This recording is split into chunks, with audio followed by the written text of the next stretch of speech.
श्रीनवग्रहकवचम्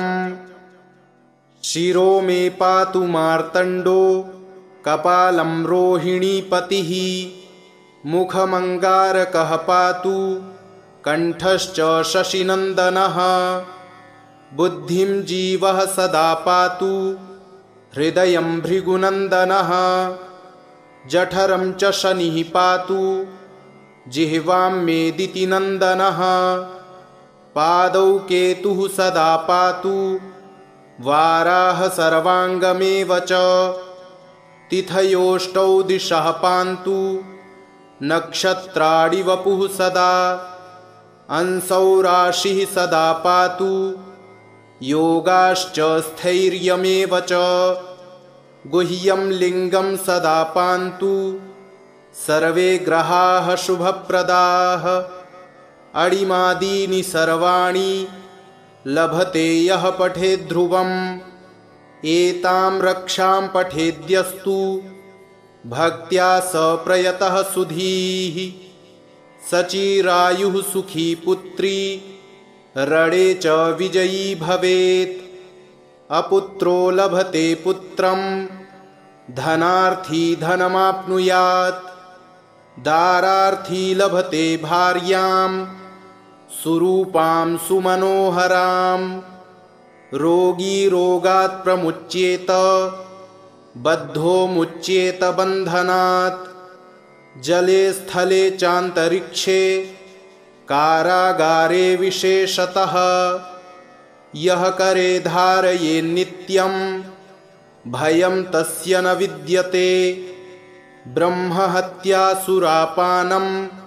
स्तेयं गुर्वङ्गनागमः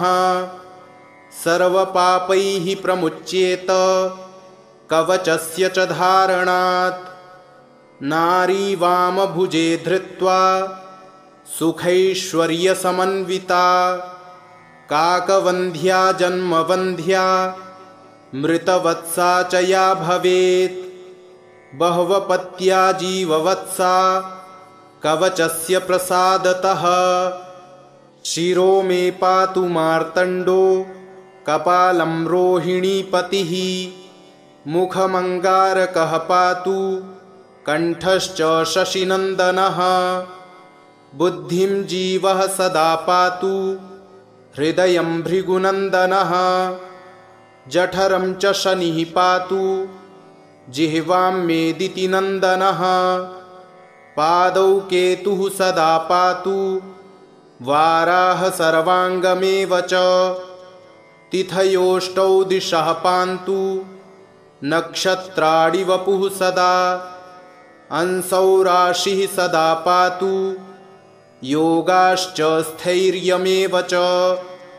गुह्यं लिङ्गं सदा पान्तु सर्वे ग्रहाः शुभप्रदाः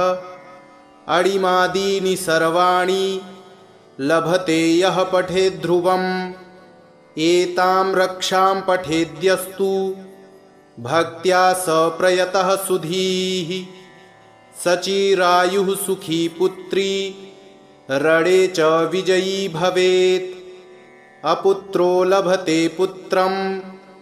धनार्थी धनमाप्नुयात् दारार्थी लभते भार्यां सुरूपां सुमनोहरां रोगी रोगात् प्रमुच्येत बद्धो मुच्येत बन्धनात् जले स्थले चान्तरिक्षे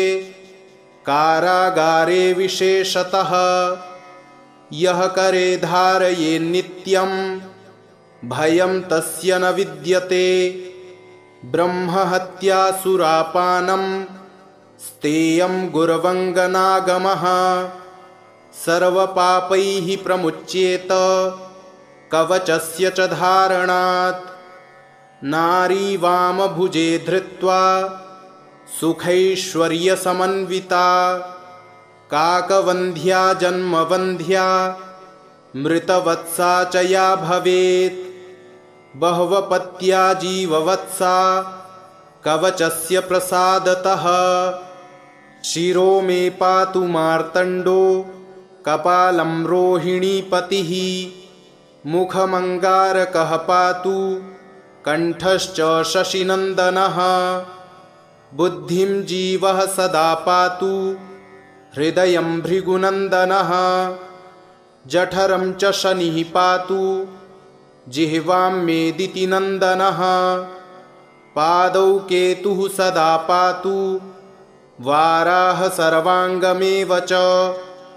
तिथयोष्टौ दिशः पान्तु नक्षत्राणि वपुः सदा अंसौ राशिः सदा पातु योगाश्च स्थैर्यमेव च गुह्यं लिङ्गं सदा पान्तु सर्वे ग्रहाः शुभप्रदाः अणिमादीनि सर्वाणि लभते यः पठेद् ध्रुवम् एतां रक्षां पठेद्यस्तु भक्त्या स प्रयतः सुधीः सचिरायुः सुखी पुत्री रणे च विजयी भवेत् अपुत्रो लभते पुत्रं धनार्थी धनमाप्नुयात् दारार्थी लभते भार्यां सुरूपां सुमनोहरां रोगी रोगात् प्रमुच्येत बद्धो मुच्येत बन्धनात् जले स्थले चान्तरिक्षे कारागारे विशेषतः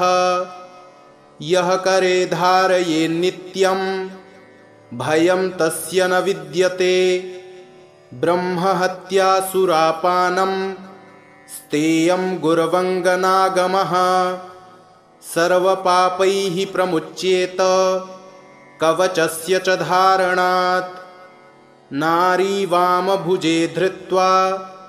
सुखैश्वर्यसमन्विता काकवन्ध्या जन्मवन्ध्या मृतवत्सा च या भवेत् बह्वपत्या जीववत्सा कवचस्य प्रसादतः शिरो मे पातु मार्तण्डो कपालं रोहिणीपतिः मुखमङ्गारकः पातु कण्ठश्च शशिनन्दनः बुद्धिं जीवः सदा पातु हृदयं भृगुनन्दनः जठरं च शनिः पातु जिह्वां मेदितिनन्दनः पादौ केतुः सदा पातु वाराः सर्वाङ्गमेव च तिथयोष्टौ दिशः पान्तु नक्षत्राणि वपुः सदा अंसौ राशिः सदा पातु योगाश्च स्थैर्यमेव च गुह्यं लिङ्गं सदा पान्तु सर्वे ग्रहाः शुभप्रदाः अणिमादीनि सर्वाणि लभते यः पठेद् ध्रुवम् एतां रक्षां पठेद्यस्तु भक्त्या स प्रयतः सुधीः सचिरायुः सुखी पुत्री रणे च विजयी भवेत् अपुत्रो लभते पुत्रं धनार्थी धनमाप्नुयात् दारार्थी लभते भार्यां सुरूपां सुमनोहरां रोगी रोगात् प्रमुच्येत बद्धो मुच्येत बन्धनात् जले स्थले चान्तरिक्षे कारागारे विशेषतः यः करे धारये नित्यं भयं तस्य न विद्यते ब्रह्महत्या सुरापानं स्तेयं गुर्वङ्गनागमः सर्वपापैः प्रमुच्येत कवचस्य च धारणात् नारी वामभुजे धृत्वा सुखैश्वर्यसमन्विता काकवन्ध्या जन्मवन्ध्या मृतवत्सा च या भवेत् बह्वपत्या जीववत्सा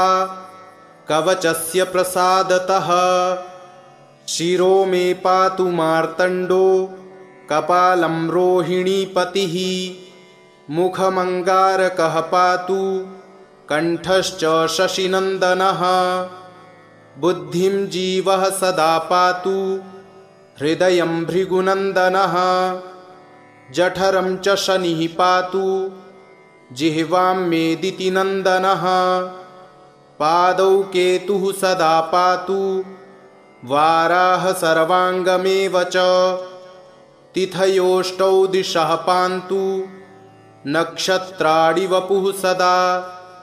अंसौ राशिः सदा पातु योगाश्च स्थैर्यमेव च गुह्यं लिङ्गं सदा पान्तु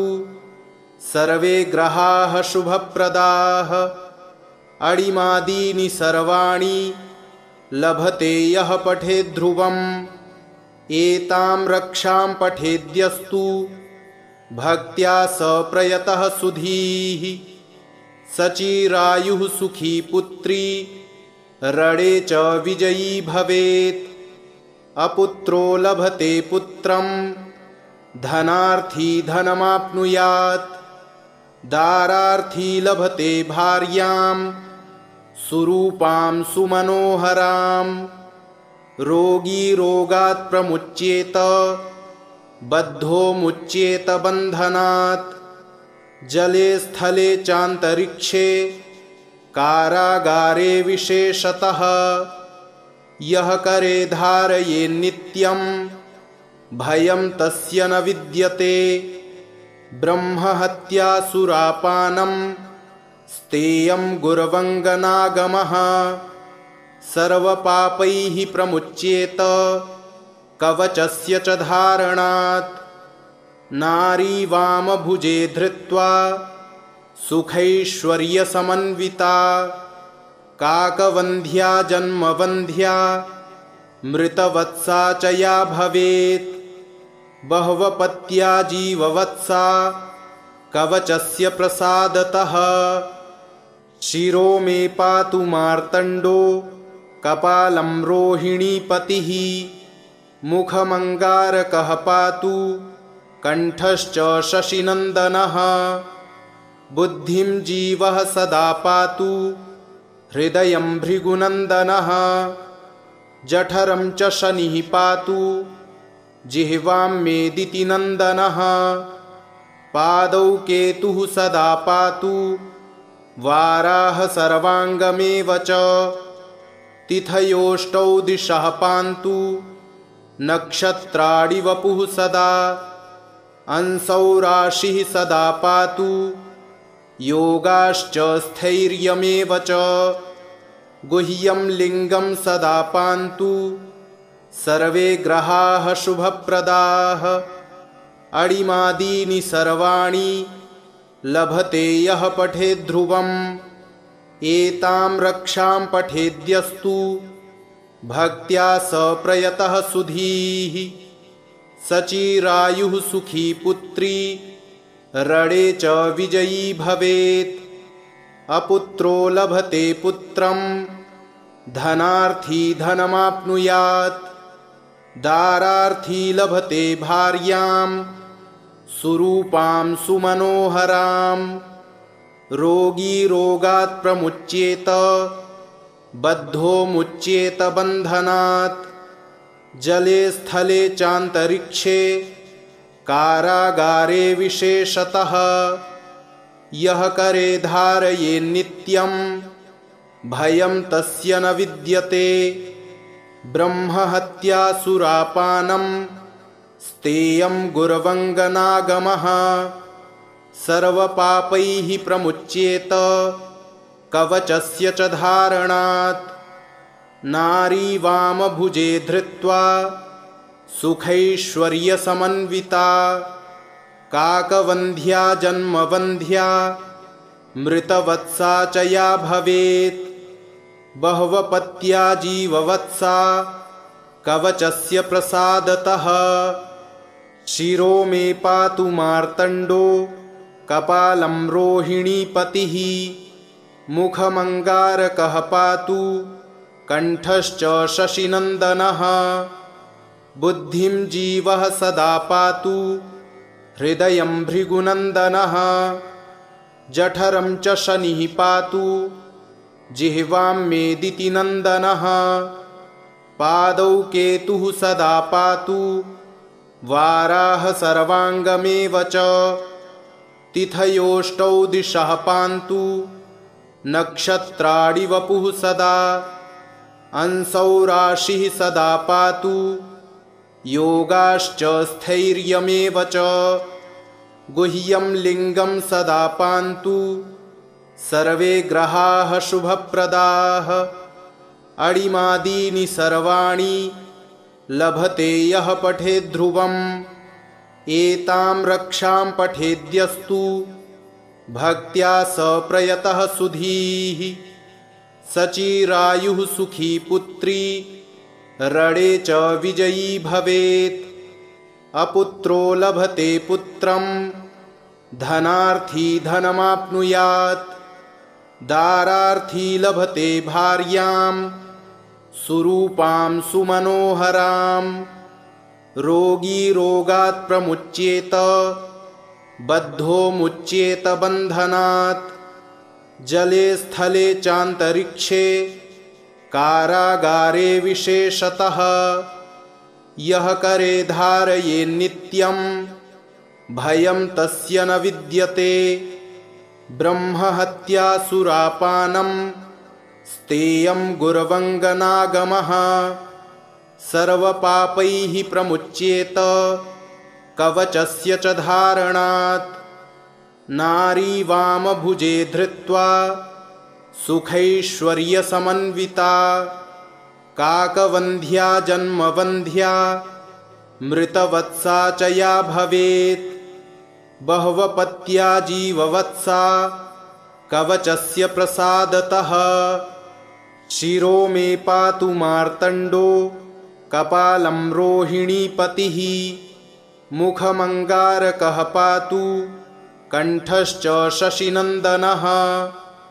बुद्धिं जीवः सदा पातु हृदयं भृगुनन्दनः जठरं च शनिः पातु जिह्वां मेदितिनन्दनः पादौ केतुः सदा पातु वाराः सर्वाङ्गमेव च तिथयोष्टौ दिशः पान्तु नक्षत्राणि वपुः सदा अंसौ राशिः सदा पातु योगाश्च स्थैर्यमेव च गुह्यं लिङ्गं सदा पान्तु सर्वे ग्रहाः शुभप्रदाः अणिमादीनि सर्वाणि लभते यः पठेद् ध्रुवम् एतां रक्षां पठेद्यस्तु भक्त्या स प्रयतः सुधीः सचिरायुः सुखी पुत्री रणे च विजयी भवेत् अपुत्रो लभते पुत्रं धनार्थी धनमाप्नुयात् दारार्थी लभते भार्यां सुरूपां सुमनोहरां रोगी रोगात् प्रमुच्येत बद्धो मुच्येत बन्धनात् जले स्थले चान्तरिक्षे कारागारे विशेषतः यः करे धारये नित्यं भयं तस्य न विद्यते ब्रह्महत्या सुरापानं स्तेयं गुर्वङ्गनागमः सर्वपापैः प्रमुच्येत कवचस्य च धारणात् नारी वामभुजे धृत्वा सुखैश्वर्यसमन्विता काकवन्ध्या जन्मवन्ध्या मृतवत्सा च या भवेत् बह्वपत्या जीववत्सा कवचस्य प्रसादतः शिरो मे पातु मार्तण्डो कपालं रोहिणीपतिः मुखमङ्गारकः पातु कण्ठश्च शशिनन्दनः बुद्धिं जीवः सदा पातु हृदयं भृगुनन्दनः जठरं च शनिः पातु जिह्वां मेदितिनन्दनः पादौ केतुः सदा पातु वाराः सर्वाङ्गमेव च तिथयोष्टौ दिशः पान्तु नक्षत्राणि वपुः सदा अंसौ राशिः सदा पातु योगाश्च स्थैर्यमेव च गुह्यं लिङ्गं सदा पान्तु सर्वे ग्रहाः शुभप्रदाः अणिमादीनि सर्वाणि लभते यः पठेद् ध्रुवम् एतां रक्षां पठेद्यस्तु भक्त्या स प्रयतः सुधीः सचिरायुः सुखी पुत्री रणे च विजयी भवेत् अपुत्रो लभते पुत्रं धनार्थी धनमाप्नुयात् दारार्थी लभते भार्यां सुरूपां सुमनोहरां रोगी रोगात् प्रमुच्येत बद्धो मुच्येत बन्धनात् जले स्थले चान्तरिक्षे कारागारे विशेषतः यः करे धारये नित्यं भयं तस्य न विद्यते ब्रह्महत्या सुरापानं स्तेयं गुर्वङ्गनागमः सर्वपापैः प्रमुच्येत कवचस्य च धारणात् नारी वामभुजे धृत्वा सुखैश्वर्यसमन्विता काकवन्ध्या जन्मवन्ध्या मृतवत्सा च या भवेत् बह्वपत्या जीववत्सा कवचस्य प्रसादतः शिरो मे पातु मार्तण्डो कपालं रोहिणीपतिः मुखमङ्गारकः पातु कण्ठश्च शशिनन्दनः बुद्धिं जीवः सदा पातु हृदयं भृगुनन्दनः जठरं च शनिः पातु जिह्वां मेदितिनन्दनः पादौ केतुः सदा पातु वाराः सर्वाङ्गमेव च तिथयोष्टौ दिशः पान्तु नक्षत्राणि वपुः सदा अंसौ राशिः सदा पातु योगाश्च स्थैर्यमेव च गुह्यं लिङ्गं सदा पान्तु सर्वे ग्रहाः शुभप्रदाः अणिमादीनि सर्वाणि लभते यः पठेद् ध्रुवम् एतां रक्षां पठेद्यस्तु भक्त्या स प्रयतः सुधीः सचिरायुः सुखी पुत्री रणे च विजयी भवेत् अपुत्रो लभते पुत्रं धनार्थी धनमाप्नुयात् दारार्थी लभते भार्यां सुरूपां सुमनोहरां रोगी रोगात् प्रमुच्येत बद्धो मुच्येत बन्धनात् जले स्थले चान्तरिक्षे कारागारे विशेषतः यः करे धारये नित्यं भयं तस्य न विद्यते ब्रह्महत्या सुरापानं स्तेयं गुर्वङ्गनागमः सर्वपापैः प्रमुच्येत कवचस्य च धारणात् नारी वामभुजे धृत्वा सुखैश्वर्यसमन्विता काकवन्ध्या जन्मवन्ध्या मृतवत्सा च या भवेत् बह्वपत्या जीववत्सा कवचस्य प्रसादतः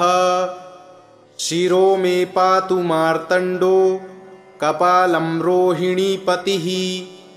मुखमङ्गारकः पातु कण्ठश्च शशिनन्दनः बुद्धिं जीवः सदा पातु हृदयं भृगुनन्दनः जठरं च शनिः पातु जिह्वां मेदितिनन्दनः पादौ केतुः सदा पातु वाराः सर्वाङ्गमेव च तिथयोष्टौ दिशः पान्तु नक्षत्राणि वपुः सदा अंसौ राशिः सदा पातु योगाश्च स्थैर्यमेव च गुह्यं लिङ्गं सदा पान्तु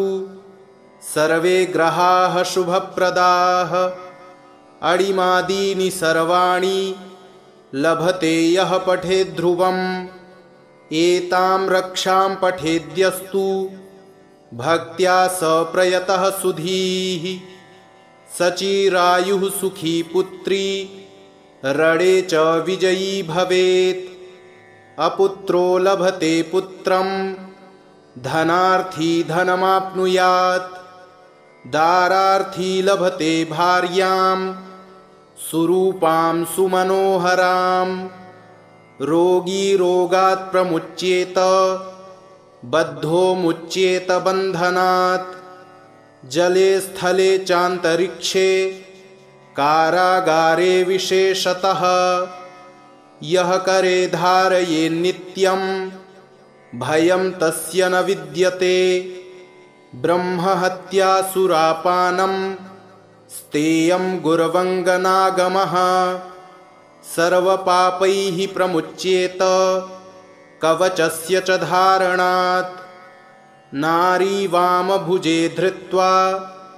सुखैश्वर्यसमन्विता काकवन्ध्या जन्मवन्ध्या मृतवत्सा च या भवेत् बह्वपत्या जीववत्सा कवचस्य प्रसादतः